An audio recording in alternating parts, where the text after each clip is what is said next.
Hey guys, this is Mel, and I am back to talk about Supernatural, episode 1502, titled Raising Hell, which premiered Thursday, October 17, 2019 on the CW.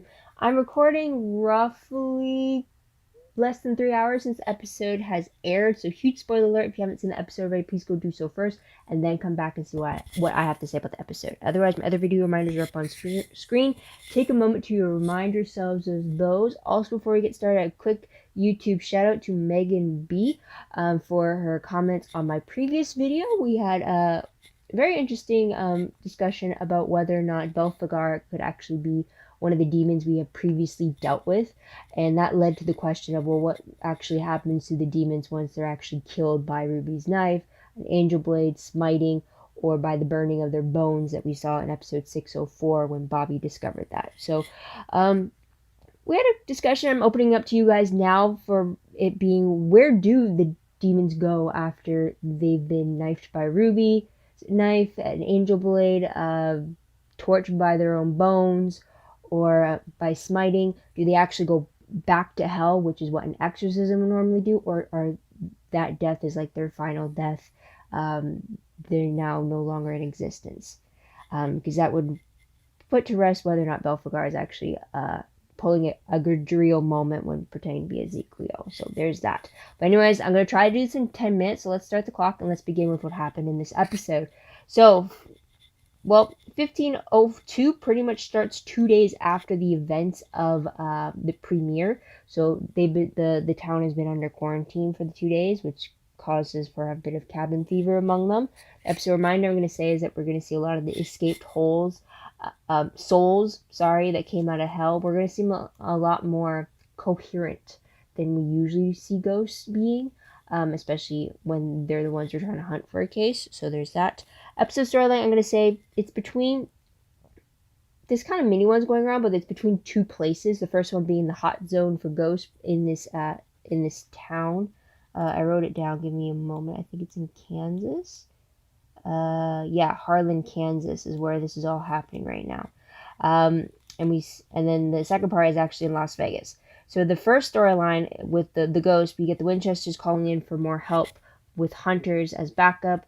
We see the ghost trying to make a revolt and trying to get out of the barrier to further explore, I guess you could say, their new trip topside. We do see the return of the soul bomb that we were going to see against Amara in 1123, and Rowena conforms into this crystal that she can suck the souls into the crystal to kind of like contain them. So there's that. Now in Las Vegas is where we get a surprise appearance from Chuck and Amara. Now Chuck is trying to get Amara to leave to travel another universe with him. She won't leave. She's more of the like, I've done our bonding thing now. She's under the impression now, like, okay, I'm fine with us sharing the universe, but you can have your side and I can have my side type of thing.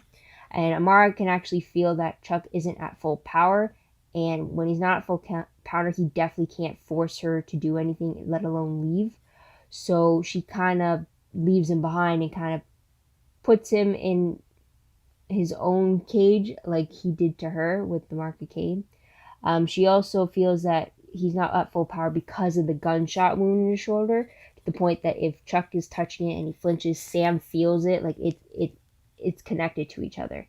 And that seems to be, he's getting weaker from the looks of it. So I don't know if Sam is also feeling weaker and he's lying about it, or if like maybe he's getting stronger or something. I don't know. We'll have to wait and see about that.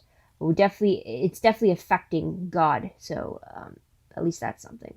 Last scene of the episode shows that everyone on our Team Free Will sees more souls escaping from hell at a lot faster rate, just after they had captured all the ones that they were initially dealing with in the barrier.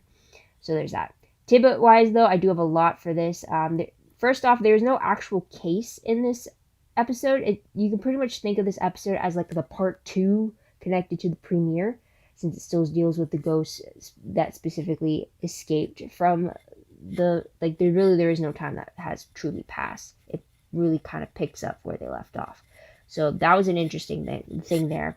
We do also see the return of Kevin, and we find out that he did not go to heaven like Chuck had alluded to like we had assumed Chuck was doing. Instead, he pretty much sent Kevin to hell. And apparently, we find out for Belphegor that when a soul is in hell, they aren't allowed to go to heaven afterwards. Somehow, Bobby and John were the exceptions to this rule. In some ways, Sam and Dean are kind of the exceptions as well too, because their souls have been to hell, they've been brought back, and they've been to heaven a few times from the sounds of it. They just don't remember it. So they seem to be the exceptions. And then Belphegor kind of mentions the fact, well, weren't you two his favorites at one point? So kind of like explaining, like maybe now that they're not, that's not going to be the case anymore. So there's that. We do see Rowena and Ketch on screen together for the first time and expressing the history that they have with each other, mainly reminding us of the fact that she placed that resurrection spell on him that had him coming back to life after Dean killed him the first time. We also find out that she was a prisoner of the British Men of Letters at one point as well. And then we also see some major sexual tension between them that doesn't get rectified at all. So that's something there. They definitely put the new meaning of double entendres for sure between these two, which is, yeah, anyways. And then also another tidbit is the fact that we do see Dean and Castiel arguing a lot more over Chuck's betrayal. Dean is questioning everything, whether or not they truly did have a choice in everything they did in their lives, or if it's just all part of Chuck's plan and they just were kind of following it. And the Castiel argues the opposite, saying that even though Chuck had set the stage, so to speak, they still had the choice of how to play on that stage. So that's kind of like where he was getting at with that. The only thing he has against Chuck is the fact that he killed Jack. So that was an interesting discussion between the two of them there. So there's that. Now, end tally or death tally, I would say it's the 4 civilians who tried to sneak back into the quarantine area. And, like, really, why? I mean, I get you want cabin fever, but to go into a place where you're not even guaranteed that it's a safe zone for you, you're going to risk your own life. Yeah, it was a lie at this point, but, like, what if that was an actual true quarantine threat? So it's like, I'm not really remiss about the 4 being killed or disappearing or whatever, but, like, come on. Common sense, people, please. So there's that. Moving on to most shocking moment of the episode, I will have to say first off that Ghost Kevin was in hell and not in heaven like we thought he went to for the last, since season 11 at the end of it. So there's that. Episode would be on screen. And another shocker was the fact that the rift to hell is still open. That at the last scene kind of confirmed that. I just assumed that it opened at the end of 1420 and then it closed up. Like it opened up and then it kind of like when the gates of hell opened in 222. I assumed that it opened briefly and then it just shut automatically, and then there's just so many souls that got released at that point. But to know that it's been open all this time and still letting souls out, I was surprised by that. So that's something right there as well. But moving on to new section I'm going to put is familiar faces, because we're definitely going to have those throughout the final season. We do see the return of Rowena and Ketch. We do see the return of Ghost Kevin, and then we do see the return of Amara and Chuck, who both haven't been in a scene together since 11/23.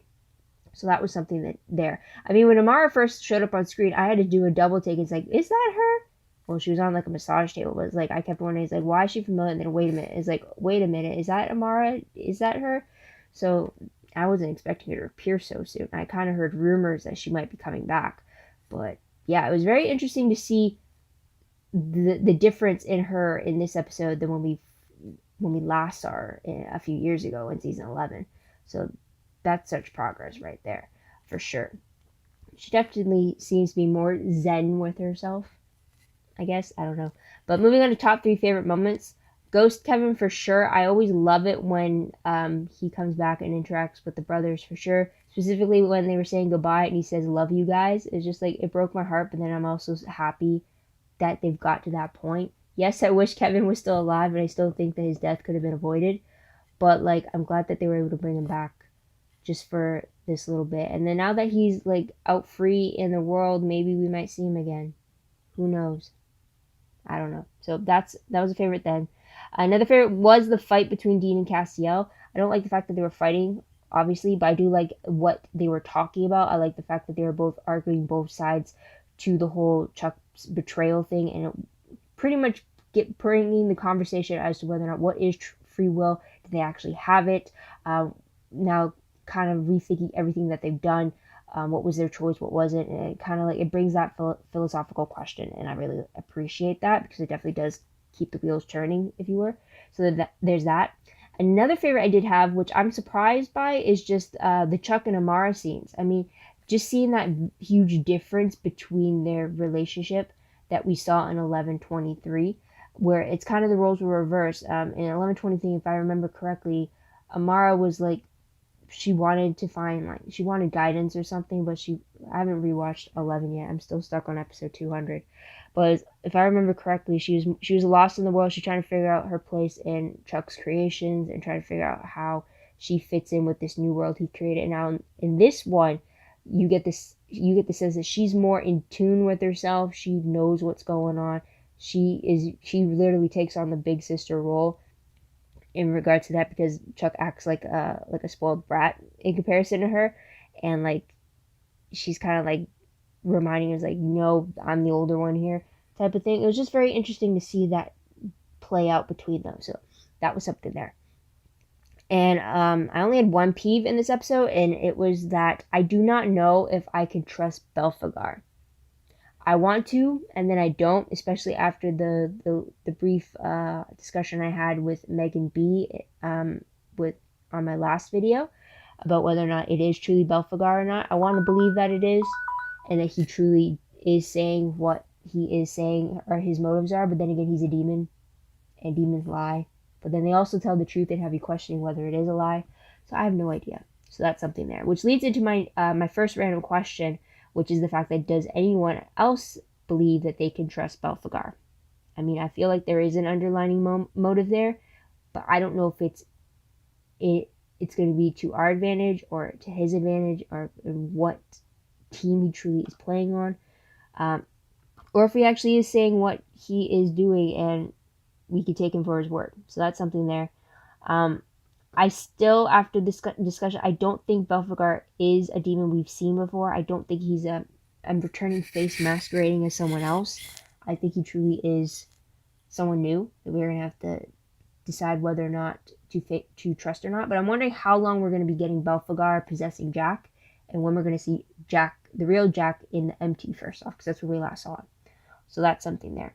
I'll have to say it's kudos for them to keeping Alexander Calvert in this way without spoiling the fact that, oh, Jack's back. It's like, nope, he's back playing a meat suit. So that's something there.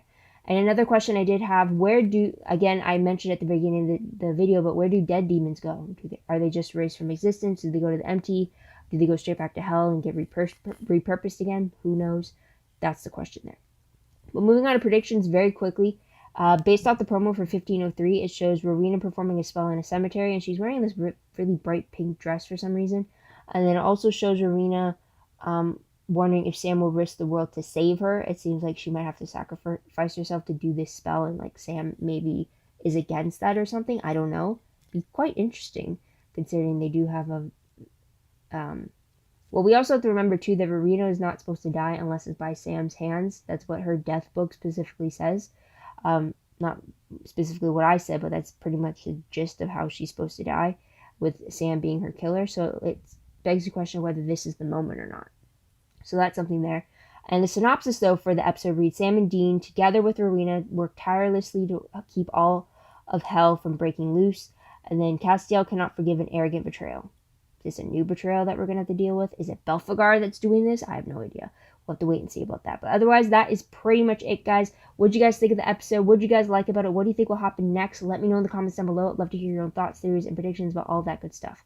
Also, don't forget to like this video, subscribe to my channel, and check out my other videos if you haven't done so already. If you want, check out my Tumblr page. The link for that is down below. I read blog promos, web clips, quotes, just synopsis, news, all that good stuff, all fun in one place. Go check it out. I am behind, totally aware about that. I hope to catch up soon, but you can backtrack and see what other stuff I posted. Hope so. Please be patient. Truly appreciate it. Also, WordPress account link for that is down below. Anything I post online is connected to WordPress. It's a little more organized, a little more detailed, but again, a work in progress once again. And also with Supernatural, I do have the live journal entry link down below where I post jot noted versions of the episode as I watch them for the first time, is when I create them. Helps keep things organized for me in case I miss minor details. If it helps you, Go check it out. Otherwise, you might have to wait a few moments before other websites put up transcripts, which is what I tend to do, and which is kind of why I made these in the first place, because I sometimes couldn't wait to go and check out the transcripts. So yeah, the link for that, for all of them, will be down below. It is going to take some time for me to format them and color them correctly, but I did already write them the night of, so just be patient for that. I think I'm in the middle of season 13 that you guys can see right now, but I'll try to get back into it once I'm in between semesters for school. It's already been a hectic 2 weeks with assignments and stuff. So anyways, guys, that's it. Thank you so much for tuning in. Thank you so much for your patience. I hope you come back next week to see what I have to say about the next episode. But until then, guys, this is Mel. Wish you all a great day, great week wherever you are. Bye for now.